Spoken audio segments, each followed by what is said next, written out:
Shalom kakak-kakak, selamat pagi. Sebelum kita em, dengar eh, renungan pagi ini, mari kita sama-sama bersatu dalam doa. Selamat pagi Bapak, terima kasih Tuhan buat pagi hari ini. Kami berdoa biar Engkau yang melembutkan hati kami, pikiran kami, Kau yang bukakan juga Tuhan. Biar hari ini firman yang Kau tabur boleh masuk, boleh tertanam dalam benih dalam hati kami Tuhan, boleh bertumbuh dan berbuah sesuai pada waktunya. Kami boleh firm dalam Engkau, semakin firm Tuhan.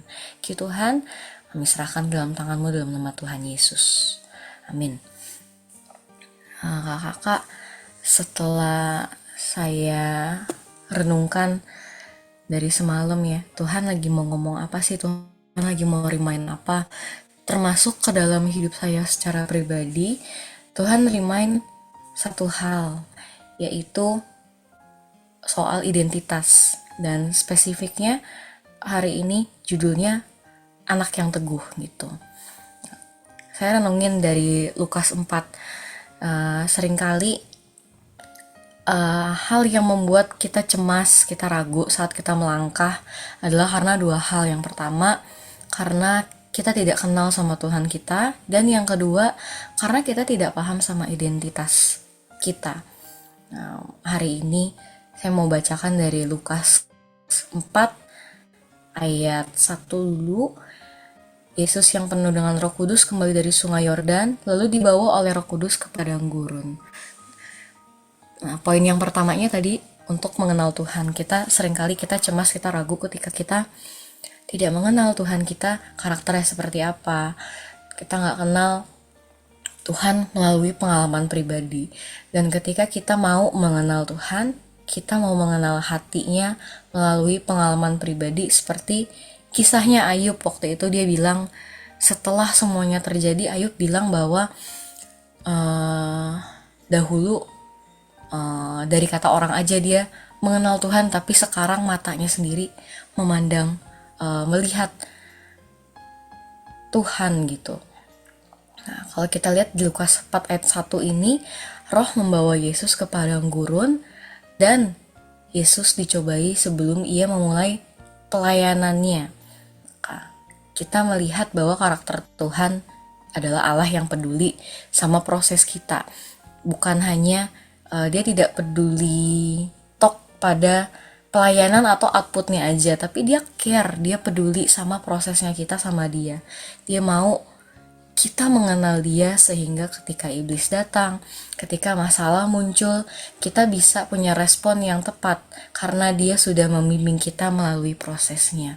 Dan bukannya dia sengaja mau mencelakai kita ya ketika kita lagi diproses. Justru dia itu pribadi yang mengasihi kita lebih dari siapapun. Nah, ini yang saya secara personal belajar sama Tuhan, dan Tuhan lagi ingetin di hari-hari ini. Kalau kita kenal Tuhan dan kita punya hati yang tunduk taat sama dia, belajar mau dulu gitu kakak, kita akan paham bahwa apapun kejadiannya dalam hidup kita, Tuhan itu tetap sayang dan akan selalu sayang sama kita. Dan ini yang kita perlu terus lakukan. Kita perlu terus intim sama Tuhan, kita perlu deket terus sama Tuhan supaya kita bisa jalan sampai akhir. Pengenalan akan Tuhan itu menolong kita untuk berjalan sama dia sampai akhir, sampai nanti kesudahannya. Mungkin itu yang pertama poinnya. Kalau yang kedua, saya belajar bahwa ternyata kita cenderung cemas, kita cenderung ragu ketika kita lupa dan bahkan tidak yakin sama identitas kita. Lukas 4 ayat 3 berkata, lalu berkatalah iblis kepadanya, kepada Yesus, jika engkau anak Allah, suruhlah batu ini menjadi roti. Dan disebutkan lagi di Lukas 4 ayat 9, pencobaan yang ketiga. Kemudian iblis membawa Yesus ke Yerusalem, menempatkan dia di bubungan bait Allah, lalu berkata kepadanya, jika engkau anak Allah, jatuhkanlah dirimu dari sini ke bawah. Nah, jadi saya melihat bahwa saya renungin bahwa ketika di padang gurun, 2 dari 3 pencobaannya Tuhan Yesus itu dimulai dengan iblis mengatakan kalimat, jika engkau anak Allah.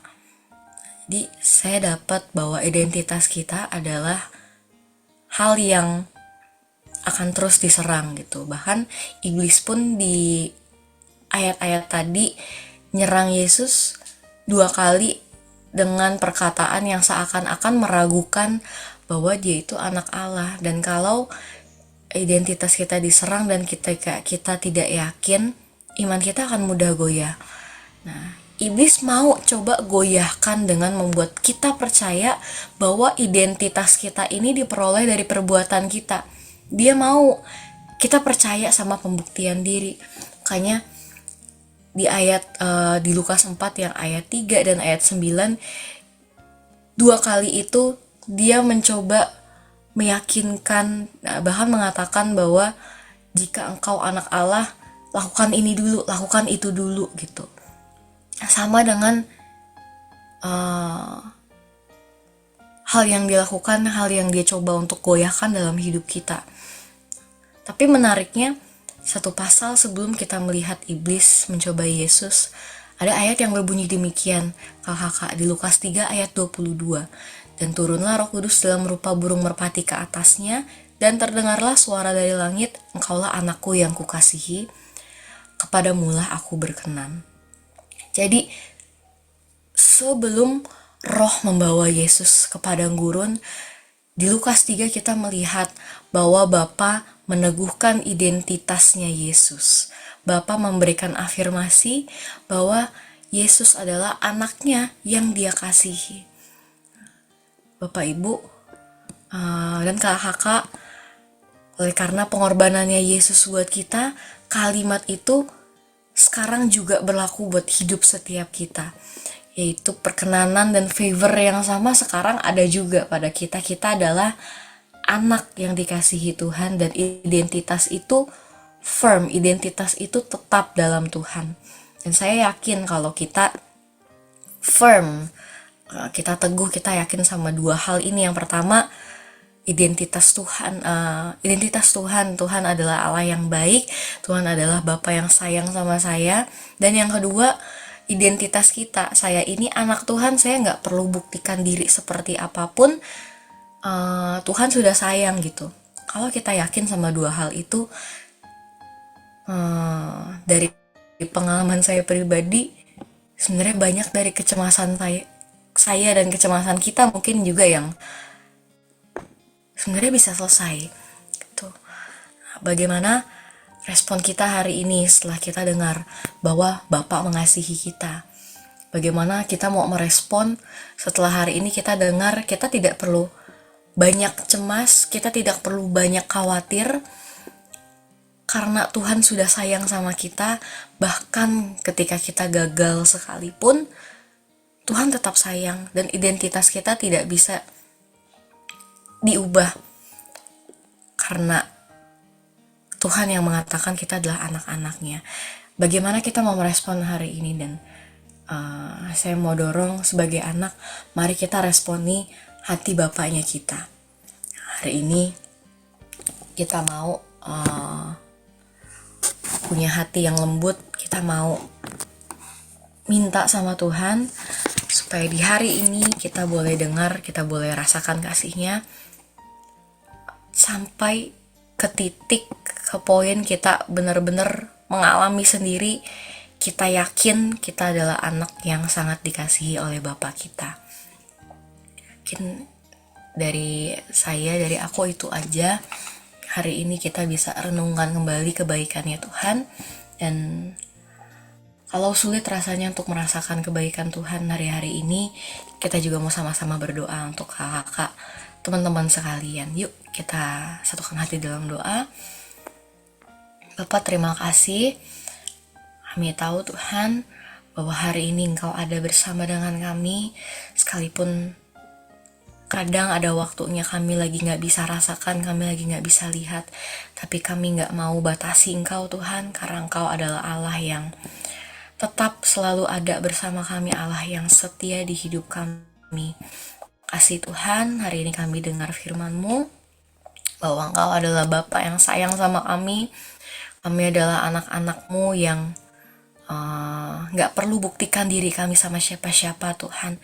Biar hari ini Engkau yang tolong kami, Kau yang buat kami semakin firm, semakin yakin lagi Tuhan terhadap kebaikan-Mu, terhadap identitas kami dalam Kau juga Tuhan, bahwa kami telah diampuni dan kami adalah anak-anak yang berharga di mata-Mu. Terima kasih Tuhan.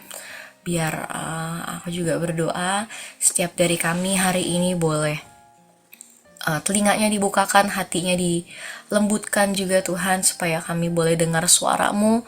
Kami mau desperate for you Lord, dan kami juga mau merespon terus hati-Mu Tuhan, merespon terus ajakan-Mu untuk duduk diam bersama Engkau juga Tuhan. Kami mau dengar apa yang jadi perkataan-Mu, dan kami juga mau Tuhan mengalami kasih-Mu, mengalami perjumpaan sama Engkau hari ini Tuhan. Bicara sama kami Bapa dengan cara yang paling simple yang kami boleh pahami. Terima kasih Tuhan. Kami serahkan hidup kami hari ini ke dalam tangan-Mu dalam nama Tuhan Yesus. Amin.